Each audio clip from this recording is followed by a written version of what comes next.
ಮಾವ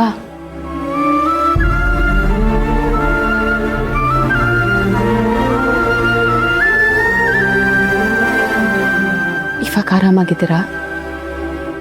ಹಾಂ,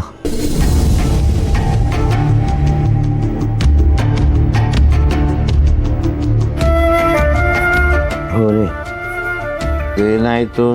ಏನು ಮಾತಾಡಬಾರ್ದು, ಸುಮ್ಮನಿರ್ಬೇಕು. ಇದೆಲ್ಲ ಬೇಕಿತ್ತೇನ್ರಿ ನಿಮ್ಗೆ? ತೆಪ್ಪಗ್ ಮನೇಲಿ ಇರಕ್ಕಾಗಲ್ವಾ? ಏನಾದ್ರು ಹೆಚ್ಚು ಕಮ್ಮಿ ಆಗಿದ್ದಿದ್ರೆ 4 ಕತ್ತೆ ವಯಸ್ಸಾಯ್ತು, ಇನ್ಯಾವಾಗ ಬುದ್ಧಿ ಬರುತ್ತೋ ನಿಮ್ಗೆ? ಪಾಪ ನೋಡಿ ಎಲ್ಲರನ್ನು ಹೇಗಾಗಿದ್ದಾರೆ ಅಂತ. ಎಲ್ಲ ಆಗಿದ್ದು ನಿಮ್ಮ ಹುಚ್ಚ ಆಟದಿಂದ. ಅತ್ತೆ ಇವಾಗ ಯಾಕದೆಲ್ಲ? ಮೊದಲೇ ಅವ್ರು ನೋವಲ್ಲಿದ್ದಾರೆ, ನೀವು ಮತ್ತೆ ಬೈಬೇಡಿ. ಇದನ್ನೆಲ್ಲ ಮನೆಗೆ ಹೋಗಿ ನೋಡ್ಕೊಳ್ಳೋಣ. ಇವ್ರನ್ನ ಬಿಟ್ರೆ ಇನ್ ಯಾರಿದ್ದಾರೆ ಹೇಳ ನಮಗ್ ಗತಿ? ಮೆತ್ತಗೆ ಮಾತಾಡಿ ಅಮ್ಮ, ಜೋರಾಗಿ ಮಾತಾಡಬಾರ್ದು.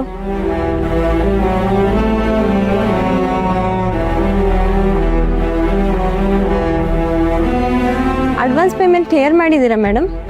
ಇನ್ನೂ ಇಲ್ಲ. ಬೇಗ ಕ್ಲಿಯರ್ ಮಾಡಿ ಮೇಡಮ್, ಇಲ್ಲ ಟ್ರೀಟ್ಮೆಂಟ್ ಡಿಲೇ ಆಗುತ್ತೆ. ಇನ್ ಕಾಯ್ತಾ ಕೂತ್ಕೊಳ್ಳೋದ್ರಲ್ಲಿ ಅರ್ಥ ಇಲ್ಲ. ನಿನ್ ಬಳೆ ಕೊಡು ದಿವ್ಯಾ. ಅಮ್ಮ, ಮೀನ ಮೇಷ ಎಣಿಸ್ಬೇಡ, ಕೊಡು.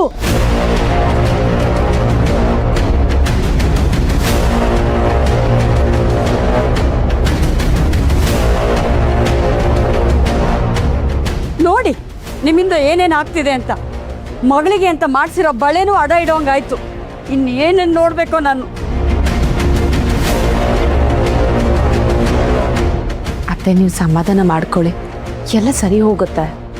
ಇಷ್ಟು ವರ್ಷ ಸರಿ ಹೋಗದೆ ಇರೋದು ಇನ್ನೇನು ಸರಿ ಹೋಗತ್ತಮ್ಮ? ತಗೋ, ಇದನ್ನ ಹರಿಗೆ ಕೊಟ್ಟು ದುಡ್ಡು ತರಕ್ಕೆ ಹೇಳು. ಅಮ್ಮ, ಆದರೆ ಅಣ್ಣ ಇಲ್ಲಲ್ವಾ ಅಮ್ಮ? ಅಕ್ಕನ ಜೊತೆ ಹೋಗಿದ್ದಾನೆ. ಬಳೆ ಅಡ ಇಡಕ್ಕಾಗಲ್ಲ, ವಾಪಸ್ ಕೊಡು. ಏನೇ ಇದು ಅವಾಗಿಂದ ಬಳೆ ಬಳೆ ಅನ್ಕೊಂಡು? ನಿಮ್ಮ ಅಪ್ಪನ ಜೀವಕ್ಕಿಂತ ಹೆಚ್ಚೇನೇ ಇದು? ಅತ್ತೆ ನೀವು ಸುಮ್ಮನೆ ಟೆನ್ಷನ್ ಮಾಡ್ಕೋತಿದ್ದೀರಾ. ಮತ್ತಿನ್ನೇನಮ್ಮ ಲಕ್ಷ್ಮಿ, ಕೈಯಲ್ಲಿ ಬಿಡುಗಾಸಿಲ್ಲ. ಇವ್ರು ನೋಡಿದ್ರೆ ಹೀಗೆ ಮಾಡ್ಕೊಂಡು ಮಲಗಿದ್ದಾರೆ. ಬಂಗಾರ ಮಾಡಿಸೋದು ಯಾವುದಕ್ಕೆ ಅಂತ ಗೊತ್ತೇನೆ? ಈ ರೀತಿ ಕಷ್ಟ ಕಾಲಕ್ಕಾಗ್ಲಿ ಅಂತ.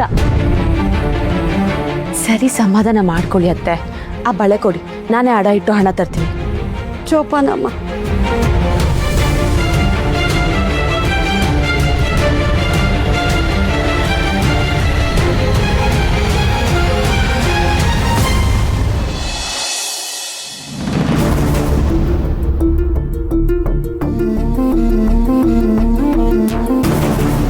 ತಾತ, ತಾತ,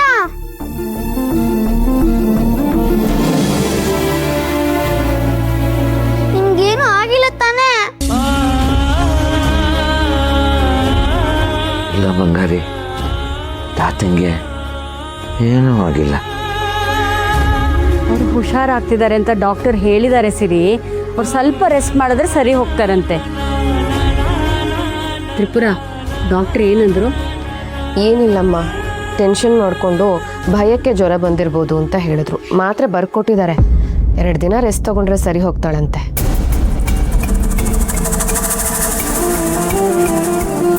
ಅದು ಸರಿ, ಲಕ್ಷ್ಮಿ ಅಲ್ಲಮ್ಮ? ಅವಳು ಹೊರಗಡೆ ಹೋಗಿದ್ದಾಳೆ ಕಣೋ. ಏನು ಮೆಡಿಸಿನ್ಸ್ ತರೋಕಾ? ಅಲ್ಲ ಕಣೋ, ಸಡನ್ ಆಗಿ ಬಿಲ್ ಕೊಟ್ಬಿಟ್ರು. ಅಷ್ಟು ದುಡ್ಡು ನನ್ನ ಹತ್ರ ಇರಲಿಲ್ಲ.